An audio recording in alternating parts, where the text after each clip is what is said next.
Hey YouTube, Engineer Pad 5290 coming to you with a pretty good list of announcements. There are some rebuilds that have been released. The good news is the SD70 ACCs will be coming soon from Progress Rail.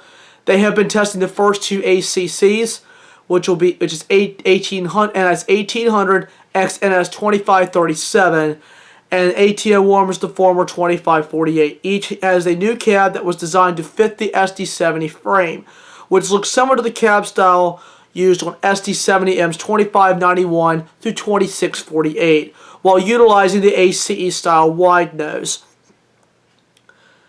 The new ACC cabs are isolated from the frame and wide nose. The units have a new AAR style control stand and electrical cable with Mitsubishi electronics. That's pretty good. With new AC traction motors have been installed.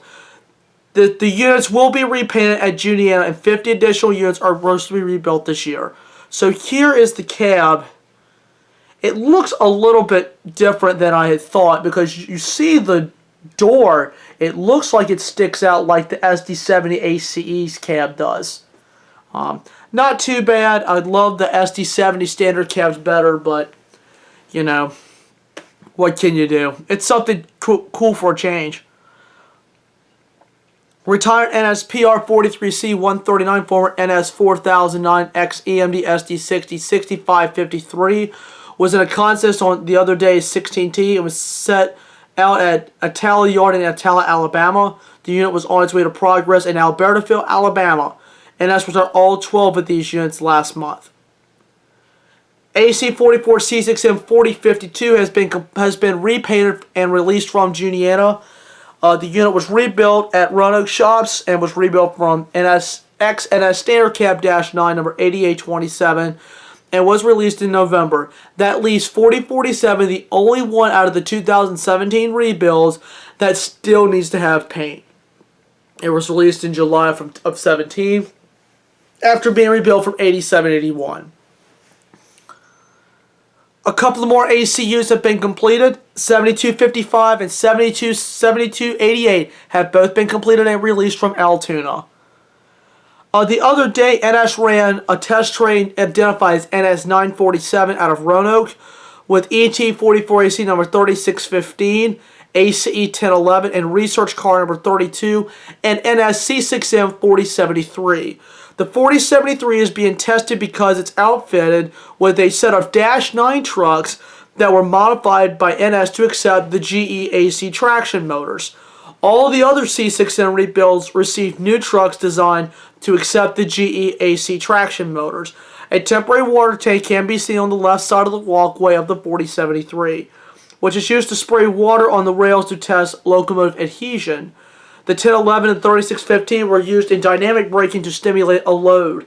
Research car 32 is equipped with dynamometer couplers and data acquisition devices to measure the locomotive's performance. So, pretty neat. And here's that picture too. This is awesome, you know, using a pair of -9 trucks instead of getting a new set of trucks completely to accept the new traction motors. So they're using what they have here, which is very, very good. Plus, you know, just repaint them, just modify them a little bit, and you got a new traction motor. So that's all from -9.com. There've been some stuff on CSX that I've been a little surprised with.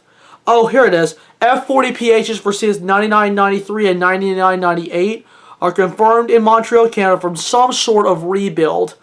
We will update further when we know more. This has been widely reported elsewhere as well. We're working on another raft of retirements this month. We have full details as always at the end of the month. However, at this point we can confirm most of the gen sets have been sold off. Most of them handed to the Knoxville and Holster River Railroad. Also a few more -8W retirements and a few oddball ones off to report, with more expected as CSX roster trimming continues. So, really, really shocked to see that CSX is retiring all of these units. And I just cannot believe it, that they are retiring a lot of these good units. So, I don't know what's happening here.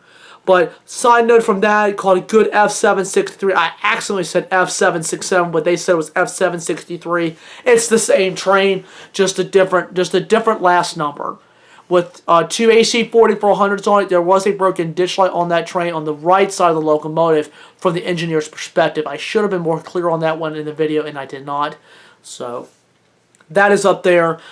Some containers, but lots of it was bare tables. So they were all able to go out on, let's see, it was Saturday. It was Q355 that would have picked those up and taken them south.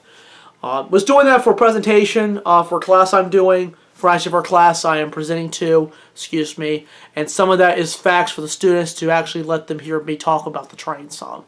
I also did a Life on the Caboose Parts 1 and 2. That is also for a class that I was also teaching. I apologize for the wind. The wind was really bad the other day, so I didn't have a windscreen, so I had to do the best I could with it. So I do apologize about that. I am working on trying to get a windscreen, and I want to thank one of my YouTube friends. His name is Jimmy Hope for that suggestion. You rock, man. Was getting ready to think about it, but I just didn't come to me. I didn't know the wind was going to be bad that day. So once again, I do apologize for that. I will do that. I will try to strive to find that issue and resolve it. But I've got those two up. 234, the other I had the last ship of the month, 2 UPs and a BNSF. The train was going so fast, I could not get the numbers off the engines. I believe it was 8870 was the leader. It was SD70AH. It's an AC-H, but in UPE's book, it's SD70AH because it is the lower headlight position on the nose. It's basically the SD70ACE, which is the lower headlight position on the nose. Now, I think ES44AC for UP was on there as well, not a Tier 4, and a BNSF trailed third on that one. So, all Western visitors on 234 the other night. Really, really happy. Rather short, 57 cars, but it was all loaded bound east. So that was absolutely incredible. So anyway, that's all the announcements in this video. I know there was a lot of them there, so there was a lot of good ones with rebuilds coming out. No other updates right now on the C6Ns for 18. I'm sure those have been started. There have been no other words there. 7299 is the last XUP90 Mac that needs to be rebuilt. It was the first to enter the program. It looks like it's going to be the last one to leave out of the XUP fleet. There's the 10 SD90 Macs from CEFX. Then the ACU project will be complete.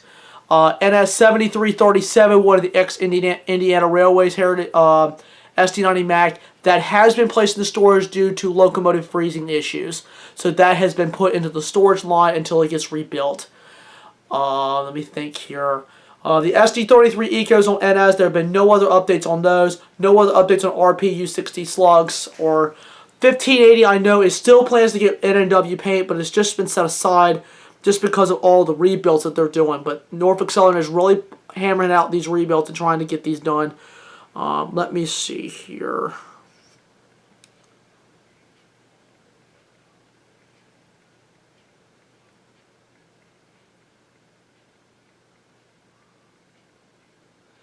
I'm just kind of going through. There's 7255. Somebody got a really good shot of that one. A bit later than usual with a year-end summary from Altoona Works. But stay on our page in 2018 as we continue to follow the happenings at Juliana. Here's the 2017 summary. Rebuilt 41 SD90 Max to SD70 ACUs. Rebuilt 22-9 standard cabs to AC44C6Ms. Rebuilt 13 GP38-2s with the Admiral cab. Painted 8 Roanoke AC44C6M rebuilds. Rebuilt 4 SD60s to SD60Es. Rebuilt 4 SD40 SD40-2s to SD33 Ecos. Rebuilt 4 F59PH to CCUs, or cab control operation. There's one left to go. That for North Carolina Transportation, or NC-DOT.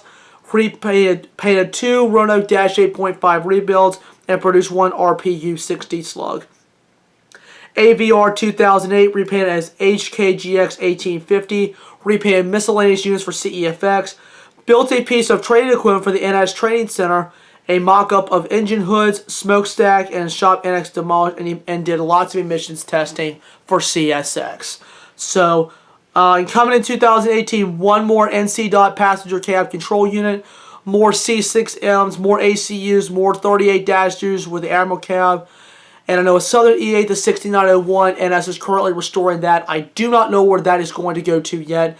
And possibly SD80 Mac rebuilds. They don't know for sure on that yet. Don't know where that 6901 is going to. It might go to Spencer. It might go to Chattanooga. I have no idea. So, I mean, we've been following up on that.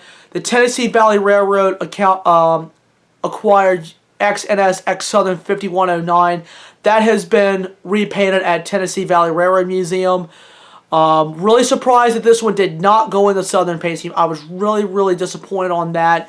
So Tennessee Valley kind of just dived on that one. I don't know why.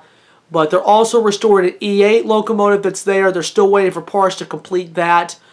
Let me think here. The 3170 is there. The 5000, they've been running those. And the 2594. All of those are in the tuxedo paint. The 630 and the 4501 are still there. I know the Illinois Railroad Museum restored an old Rock Island GP7 or GP9. They're also restored at Alco PA as well, so their shops have been busy as well. Let me think here. They're all the shop news on that side right now. I don't know what Spencer is doing right now, but I know Tennessee Valley and Illinois Railroad Museum have been very, very, very, very busy. Hang on 1 second here.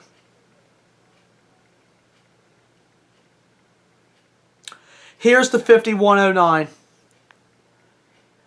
And this unit is operational. I don't know what, there's been some other rumors about it, but this unit is functional. The paint scheme is alright. That's the Tennessee Valley paint scheme. But I'm really surprised they did not put that back in Southern Livery. I don't know why. And here's the back of the shops. I have been to Tennessee Valley, but it has been a long time ago.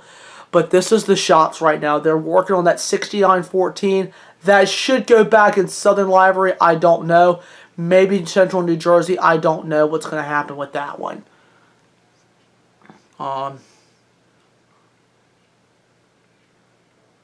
And of course, Tennessee, Alabama, and Georgia number 80 is still active as well. The 5000 still there. 3170, like I mentioned. They've been running those. But I really want to get back up there and see that 5000, because that 5000 is gorgeous. So Tennessee Valley, a lot of people asked, did Norfolk Southern do that? No. Tennessee Valley bought that engine from Norfolk Southern from one of their auctions. They completely stripped it down and put it right back into Southern paint, because that was Southern's first iHood GP38-2 that they ever bought. So they nailed it. You compare the tuxedo, I mean, it is on the money. Now Norfolk Southern rebuilt 3170. The 2594, I think Tennessee Valley painted that one, but that 5000, that was all done by Tennessee Valley Railroad. That was all volunteers. That was all volunteers who did the 5000 and the 5109 and 6914. That's that E8 that they're restoring. But I know it was a long list of announcements. There's plenty of stuff out there for you to enjoy on my channel. So please take the time to look at some of my newest videos. I want to thank all of you for the support right now. I'm looking forward to a great 2018. It has been off to a great start. Plan to see more NS, plan to see more CSX, but just don't know where 2018 is going to bring. So anyway, thank you guys for watching. I'm Engineer Pat, and I'll see you next time.